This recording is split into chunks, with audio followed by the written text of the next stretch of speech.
What's up, YouTube? In today's video, I'm going to be talking about the 6 things I'm looking for in Hims earnings.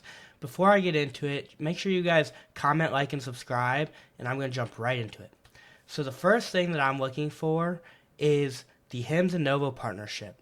Now, we know that Hims will make money on the weight loss subscriptions, but we don't know what the margins look like with actually selling the Novo product.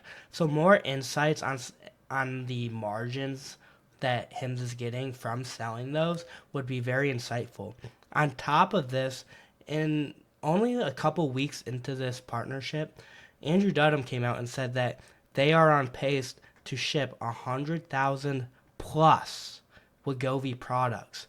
And that was just at the launch, a month.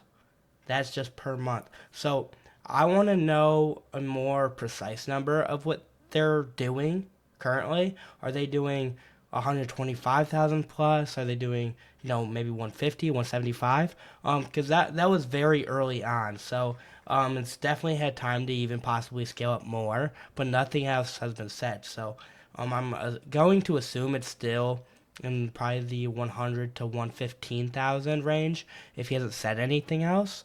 But just some more clarity on that would be nice. Now, the second thing I'm looking forward to in the Hims earnings is Hims times Eli Lilly.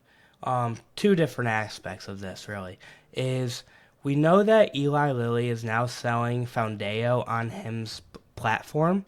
So I'm curious to know how many of these customers who come for Eli Lilly's products are actually cross-selling into other categories, as that's a huge bull case for Hims is, okay, maybe you won't let us do this through a partnership because you don't want us making money off of it, and you know you want to meet your standards with your product, whatever.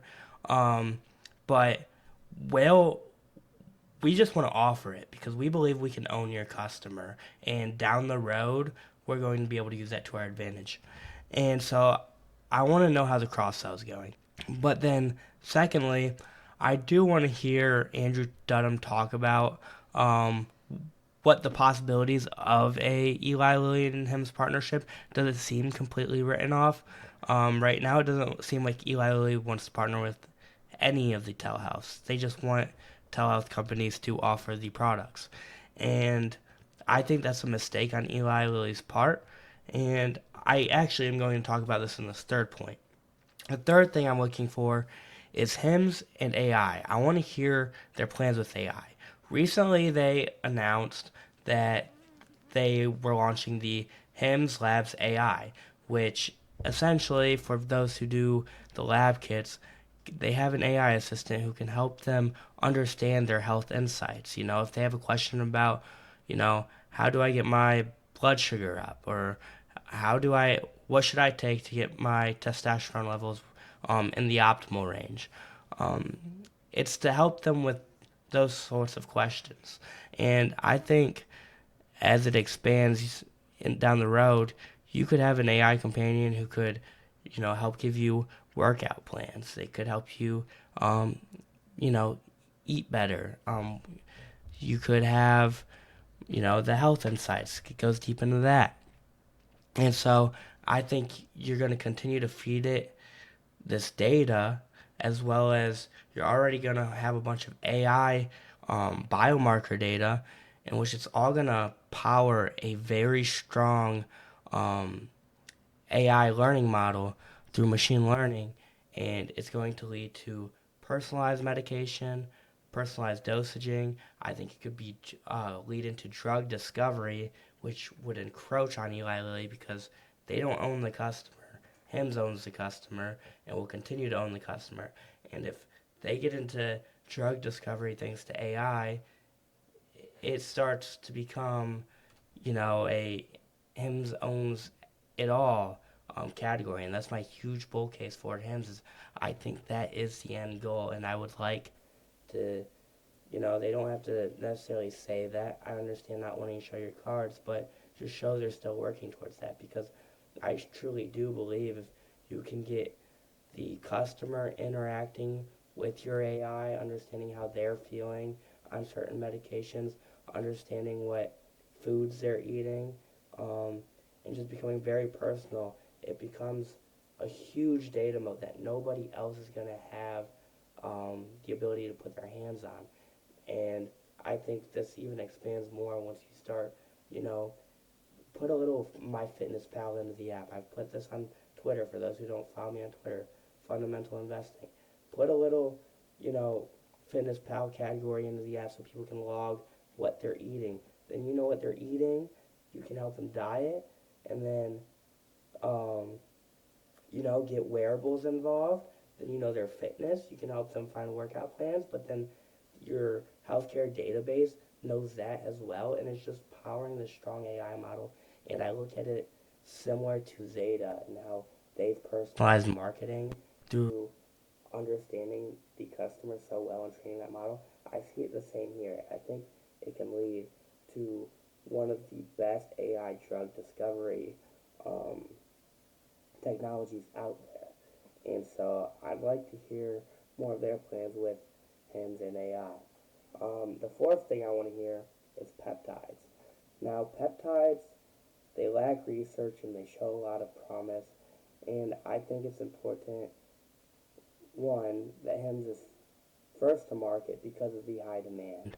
But two, I would like them to actually run some sort of tests, some sort of studies to show, you know, some due diligence on the drugs that they're, you know, selling.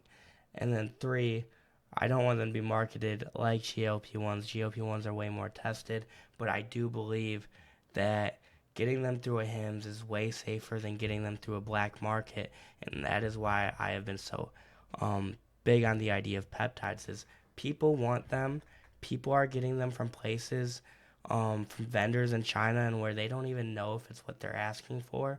So HIMS gets to bring it to the consumer safely, but I do think it should be properly advertised that it isn't a thoroughly tested out drug, although it's seen a lot of good promise in helping you with, you know, whether it's like losing weight, muscle recovery, ligament repair, um, de-aging.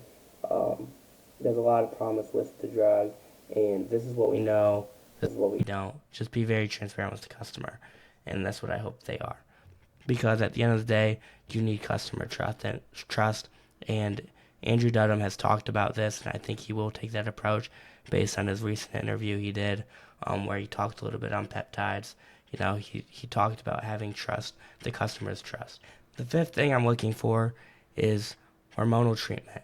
Now, I believe it's the FDA commissioner, Makari. He's been talking a lot about there being very high demand for hormonal treatment, specifically menopause. And Andrew Dudum himself has also hyped up the category, but we have not heard much about it since its launch. Granted, it launched back in, I want to say, October. It might have been November, September, but I want to say it was October. And I want to know what necessarily numbers, maybe where are they on track to hit 100 million. They've talked about GLP-1s being the fastest category to do it. That was in 9 months. You know, even if they said something like in the next 6 months we think it'll be 100 million product category for us, then we know, okay, that's pretty much in a year it took 100 million. Okay, that's going to be a big category. We know how big GLP-1s were. So I want some sort of progress update on hormonal treatment, how they've been pushing it, because I see some testosterone ads as a male, but clearly I don't see any menopause ads. I'm hoping females maybe see that as much, if not even more, because I feel like menopause treatment is even less known than testosterone. So, you know, kind of getting an insight of how hard they're leaning into that would be nice. And the sixth thing that I have is total subscribers.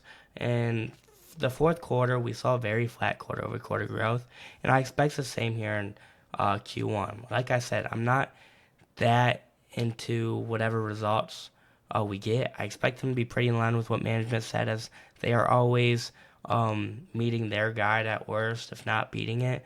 So I'm expecting pretty flat subscriber growth once again. The Novo partnership happened very late into Q1, and the products didn't really start rolling onto the HIMS platform until Q2. So we've been seeing a big jump in hers app downloads since the partnership, as well as the Eli Lilly um, product Fondeo came onto the platform, and app downloads have stayed strong really ever since the Novo thing, like I said.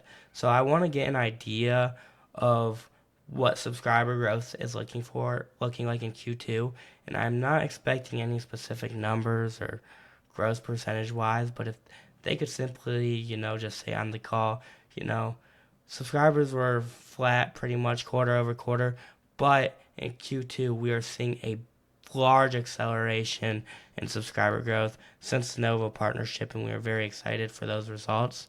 Something that, just solidifies, okay, Q2 is going to be a lot different than Q1. Momentum has changed. I'll be very excited. And I do suspect something like that. And so I am very excited. Um, but just the reassurance that it's happening is all I'm looking for. Especially because people, especially on X, they like getting caught up in these stupid credit card numbers that have not been accurate in a long time. And I simply have advocated many times that I don't think it's an accurate way to try and say how much revenue or how much growth Hims is doing anymore. And so it would kind of just be um, really the writing on the wall for me, because I've already gotten in fights during Q2 with people about, you know, I don't think this data is accurate. Oh no, it's not growing. The credit card data is still not growing. And I'm like, it doesn't mean anything. I really don't think it does. And so if we get that confirmation, once again, it proves my point. It doesn't mean anything because management just told you they're, loading up on subscribers in Q2. So that being said, I'm excited for the Q1 results. Not expecting anything spectacular, but I think the call will be awesome. The guide will be awesome. And I think the future is really bright for this company.